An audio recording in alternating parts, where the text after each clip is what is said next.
Hey guys, welcome back to another video of Kingdom of Heroes Tactics War. This is Drakkalan. It has been, I don't know, 2.5, 3 weeks since I made a video. I've just been extremely busy. I had to take some vacation time with the girlfriend and the kid. We went down to Disney, had a good time, but we're coming back in strong. So Kingdom of Heroes just pushed out a new update. That's what this video is going to be talking about and covering. It just finished updating a little while ago. This finally updated, so we got the Snowball event. We've got other new events happening. I've got a lot of catching up to do since I've been kind of barely logging in the last couple of weeks. uh, Nothing against the game. I just haven't had time. Like I said, I've been busy. Got a little sick for a little while. Uh, Work's been hectic. Uh oh. And we crashed. Sorry about that, guys. Hang on one second.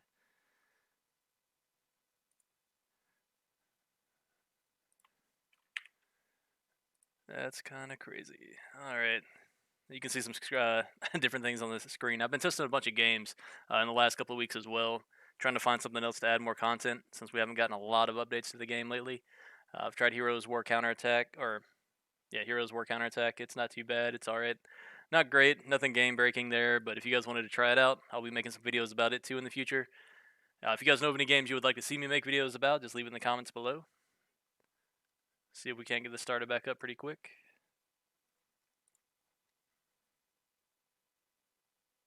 Hopefully that's not going to be a whole bunch of crashing. I know occasionally after an update we have some issues. Alright, let's take a look at these events. Alright, so we got the standard events. I still haven't finished Journey of Growth all the way yet. So we've got the Snowball Fight Festival, 10 days left. I haven't participated yet. I see a lot of other people have been doing it, so this may have been running for a few days now. I haven't been able to check. I think we just came out of that chest event for rune farming and everything. Let's see. Yeah, so we'll probably do a different video about this once we get a little bit further into it. See if we can't compete with some of these people that already have 20,000 plus points. See what these ranking and awards look like. Yeah. Man, my guild's been pretty heavy into it too, it looks like. That's good. Alright, but the whole reason we came here, we're going to talk about the update now that the game is back up and running. As you can see, they've put the new hero in the game, Bedivere. So I'm going to go ahead and pull up their Facebook page. That way we're not, dragging this out too long. Some people have asked me to kind of condense everything down and make it a little bit quicker. Right, so with this new update, step 1 or note 1, they've got hero. They've added in 2 new heroes. For new heroes being revealed, their hidden strengths are available to be unlocked. So any new heroes they add here going forward, they're just going to go ahead and put in the hidden strength with it, which means a lot more farming that we have to do to try to unlock those skills. Right now, we had Lilith, Guinevere, Arthur, I think one other. So right here we've got Bedivere. Acquired location, heroic, drop right up. You saw that they already made him the banner. Sonya might be the next banner. So this is a Guardian class, Fire Element, Nat 5. Skill 1, Hammer Strike. Swings a hammer to attack enemies within a target area. Successful hits have a 30%, going up to a 40% chance to increase the glancing rate of enemies hit for 1 turn and reduce the cooldown of Fiery Prosthetic Arm by 1 turn. Fiery Prosthetic Arm, this is S2, attacks enemies within a target area. Successful hits have a 60% chance to provoke enemies hit for 1 turn. This skill's damage increases when you have greater speed.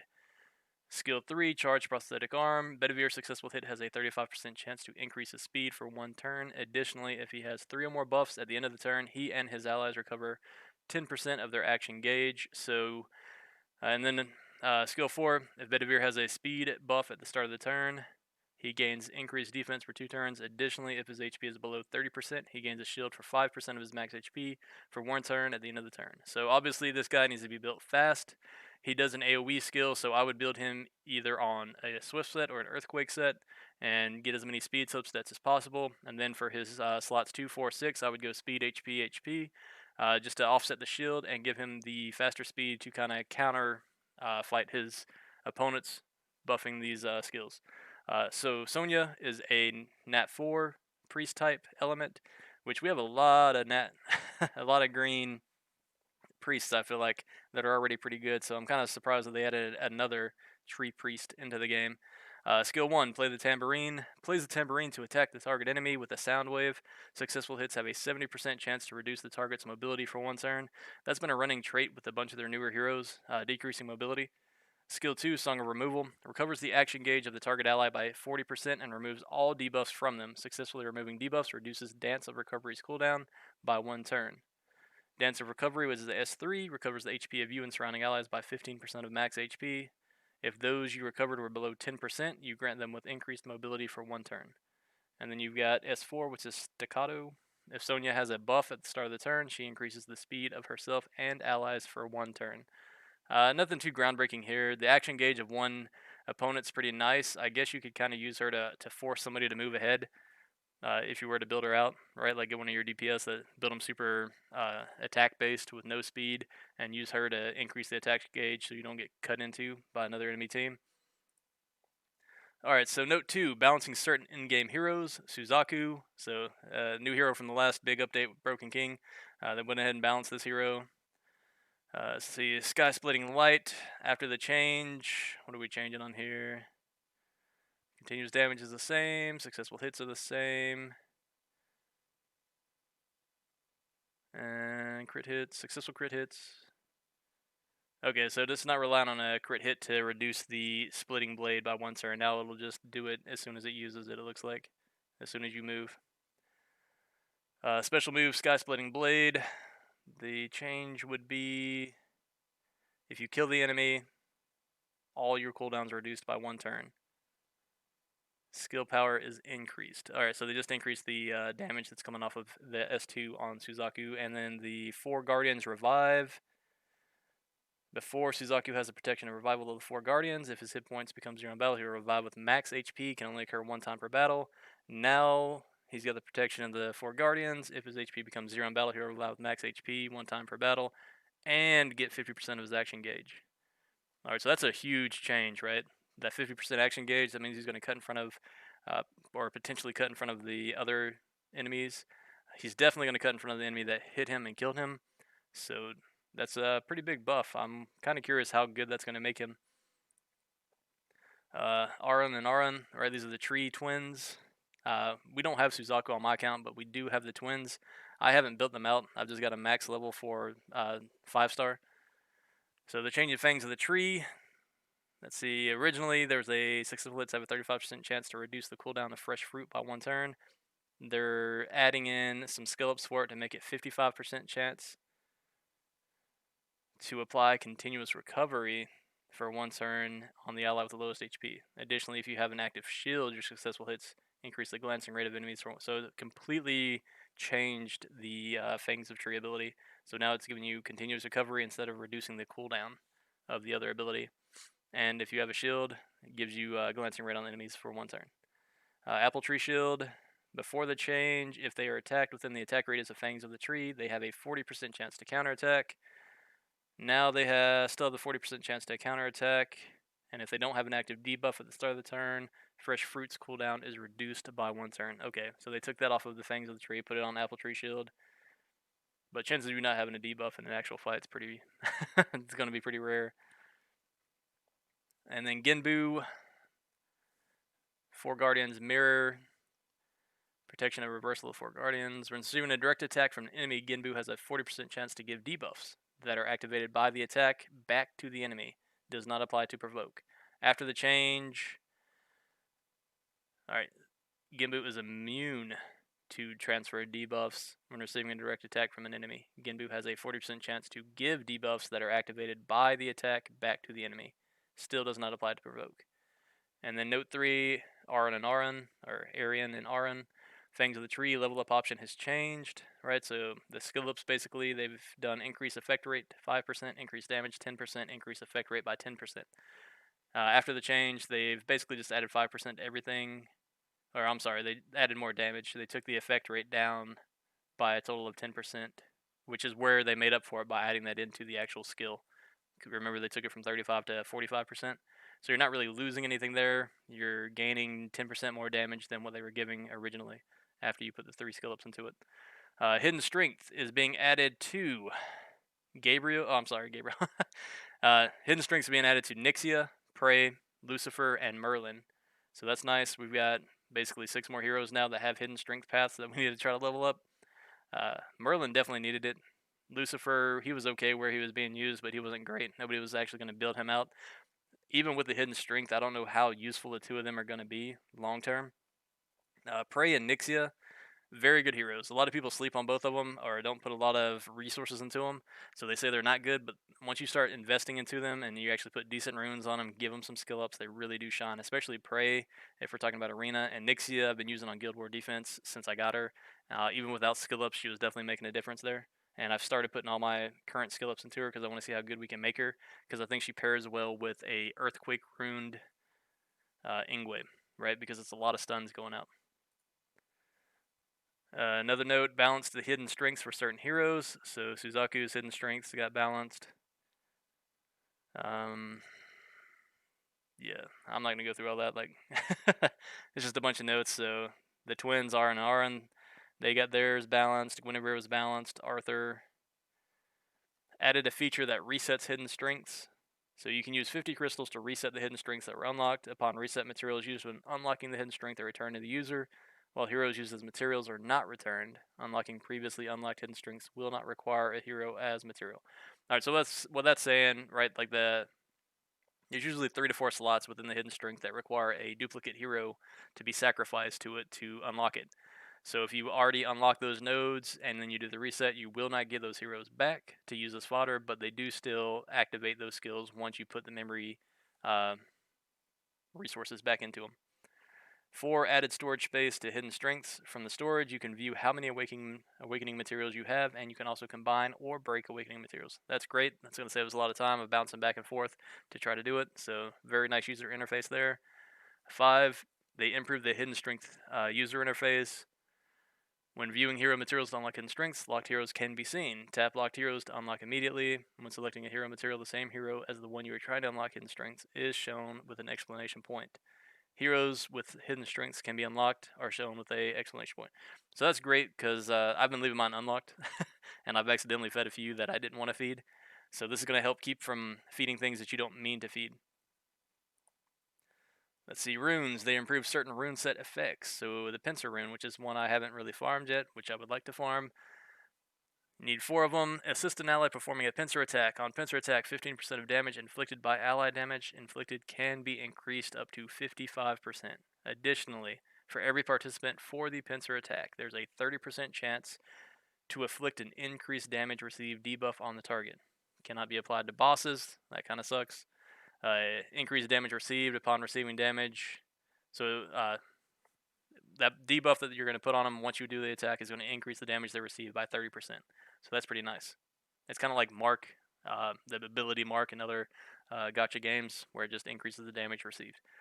Destruction, which is the 2 set, destroy 3% of an enemy max HP, 30% of damage inflicted. Can destroy up to 50% of the target's max HP, however, only up to 30% for Arena. Combined with Arena max HP reduction penalty, cannot exceed 30%. Damaging effects such as continuous damage, poison applied to the target's original max HP, not the HP that's been destroyed. So that's a pretty big buff for the team that you're attacking, right? Not for the rune itself, but for the team you're hitting. Let's see, so crafting, they've added memory shard crafting, which is something we needed. I know I do not have enough memory shards. Granted, I'm not really farming altar like I should, so that's sort of on me. You can craft 20 memory shards through crafting 3 times per week. So they still have a pretty big limit on it, which is, yeah. And the cost is not super high, but it's not that cheap either. You need 2 of the max tier awakening stones, and then it's going to cost 10k silver. So 30k silver a week and 6 of each type of stone. 6 tree, 6 fire, and 6 water, and you'll be able to max this out per week. Which is good because it's going to make us run more awakening dungeons because I haven't been running many since every unit I get, I awaken as soon as I get it. Another note, reduce certain crafting material requirements. Alright, thank goodness. Like this was something that needed to happen. So ancient dust requirement for making expert runes went down by 2. The superior runes, ancient dust, went down by 10. Tome of Altar Realm went down by 3. I still, even at this cost, like just the number of runes that go in to make one rune, and the fact that it could still turn out flat stat and have bad subs, I just don't see it being worth the cost and the time. You'd be better off just farming, in my opinion. But then again, when you're farming, you still get the same bad runes, so I guess it gives us somewhere to dump them into at the end of the day. I just haven't had good luck with my crafting in the past. Gems. So to craft a gem, you don't need ancient dust anymore. You just need magical plus gems. Same with Expert, you need Rare Gem times 4, and then Jewel of the Nether times 12 instead of needing 24 Ancient Dust and 4 Tome of the Altar Realm. Special, they've taken the Ancient Dust down by 15. Legendary Summon Scroll pieces, they've taken the Void Essence down by 5, and they took away the necessary Tome of Altar Realms. As you guys can see, the common trend here is they've taken down the Tome of Altar, so you don't need so many of them, right? Because we're already having to run that. We can only run it 3 times a day. It's really not resource effective to hope for RNG on some of these items. Gold coins, same thing. The Void Essences, they took out the Tome of Altars. All right, and then we go down. Reduced overall silver coin requirement for crafting. All right, so and they made some pretty decent changes to that, right? So 10k goes down to 4k, 15k down to 10, 15k for the novice. Gems goes down to 8.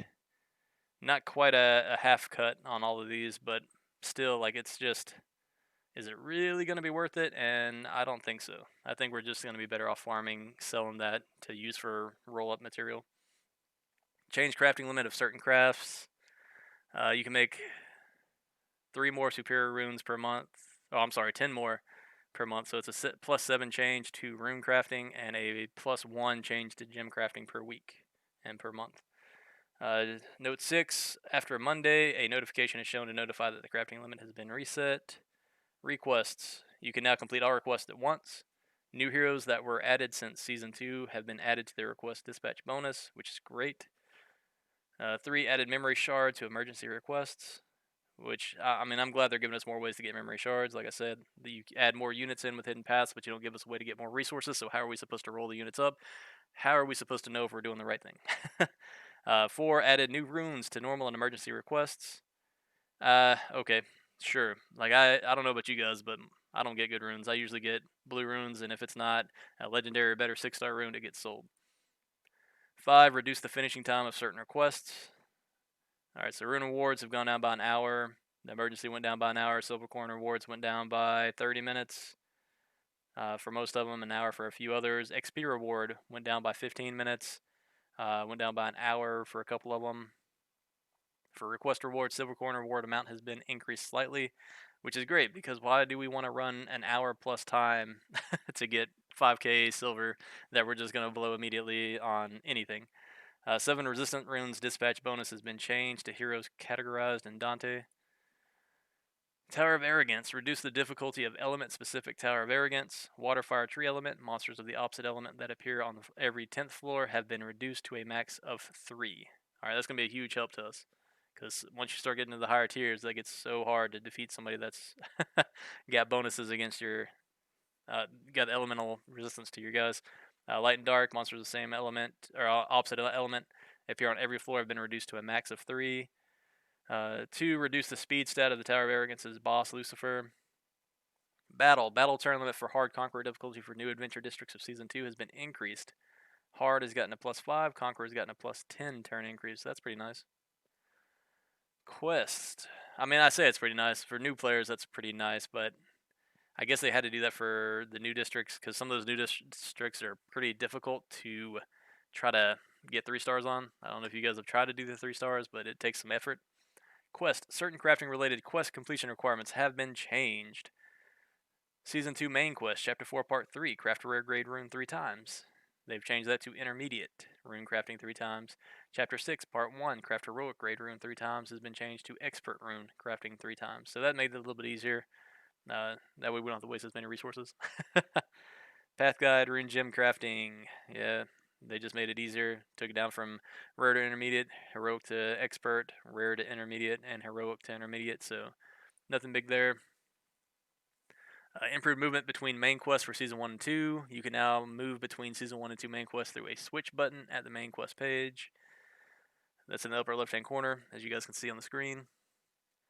Moving right along, main quest Season 2's helper has been changed to Titania. That doesn't really matter at all, but okay. Guild for Guild Raid. Enemies that have been defeated within battle do not appear again on your next try. You can now view the duration of the Guild Wars on the top of the screen when a Guild Wars battle. So some UI interface improvements for the Guild War, which is great. And Guild Raid, not having to rebattle the enemies is going to be nice. Store. A new item is sold at the Guild Store. A new item called Crafting Material Selection Chest. We can get it 3 times per month.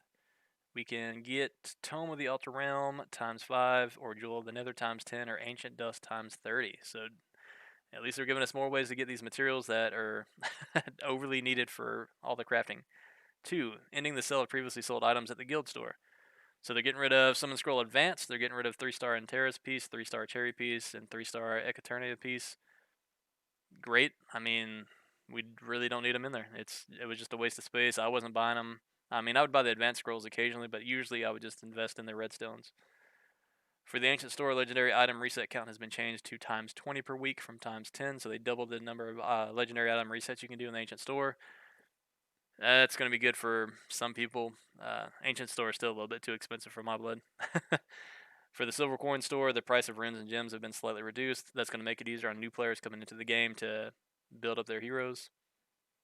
5, Betavir's drop rate up event will begin. As you guys saw when we logged in a second ago, it has definitely begun, and it will last for 2 weeks. 1, added 2 new costumes. So we got a costume for Prey, and we got a costume for Sonya. Let's see. Equipping a rare grade costume applies to costume to hero thumbnail and illustrations. Equipping a normal grade costume applies to the costume battle only. They added 3 new costume illustrations for Furfur, Limnora, and Ignis. The collection, they added a new collection, so the new heroes got put in, Bedivere and Osric. Fixed bugs, right? So this is probably one thing you guys are interested in. They fixed a text error with Guinevere's Hidden Strength, Flood of Cold. The text error with Guinevere's Hidden Strength, Flood of Cold, previously shown as 1 buff is greater than 2 buffs, was actually applied as 2 buffs. Only the text error has been fixed. 2, fixed an issue where the Destruction rune set was being sold in the arena at a slightly lower cost. 3, fixed an issue where during repeat battle, instead of battle music, the wrong music was being played. 4, improvements to where the game would freeze mid-battle after pulling down up iOS device's system notification UI. So it'll help all the tablet users and Apple iPhone users. So if you guys are still here, I know it's a long video, 21 minutes. That's how long it took us to go through all the updates. I appreciate it. Sorry about my long absence. I'm definitely back. I'll be making videos every time I see updates come out, or if I find something in-game to make a video about. If you guys could, like, subscribe, and leave something in the comments below for me to make a video on. I appreciate all the support, and I hope you guys have a great holiday.